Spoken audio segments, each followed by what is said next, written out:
sprint review is held at the end of every sprint to celebrate the team's success, inspect the product increment delivered by the development team, and adapt the product backlog as necessary. It's also an opportunity for the Scrum team to demonstrate transparency about their output and process to their stakeholders so as to foster mutual trust. The event is attended by the entire Scrum team and the stakeholders and customers invited by the product owner. Some teams find it useful to complete their first review or two privately so they can get the hang of it before inviting stakeholders and customers, as stakeholders who attend many disorganized events may not come back for more.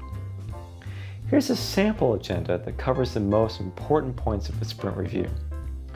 First, the product owner welcomes their stakeholders and explains what product backlog items have and have not been fully completed. Second, the development team briefly talks about their experiences during the sprint, including any impediments that arose and how they resolved them. Note that most teams complete their sprint retrospective event after the sprint review, so they can include what happened at the sprint review in the retrospective. So be aware that you might not have the most refined responses yet. Also, this isn't an opportunity for stakeholders to criticize the team's process. If a stakeholder has this type of concern, they should discuss it with the Scrum Master and/or product owner after the event. Third, the development team demonstrates each fully completed backlog item, ideally from the end user's perspective. Show results, not code. Demonstrating backlog items on staging can illustrate that the work integrated correctly. While demonstrating from production is nice, it's not necessarily required.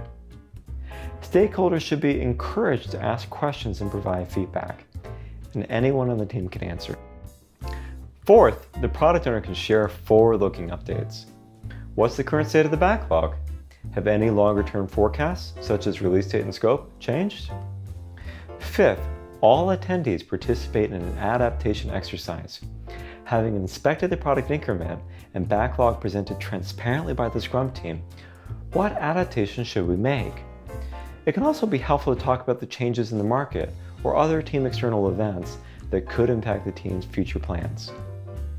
The primary output of the sprint review is an updated product backlog that reflects the event. This event can take up to 1 hour per week of iteration, but most teams and stakeholders will want to complete it in less time, typically 30 to 60 minutes for a 2-week sprint.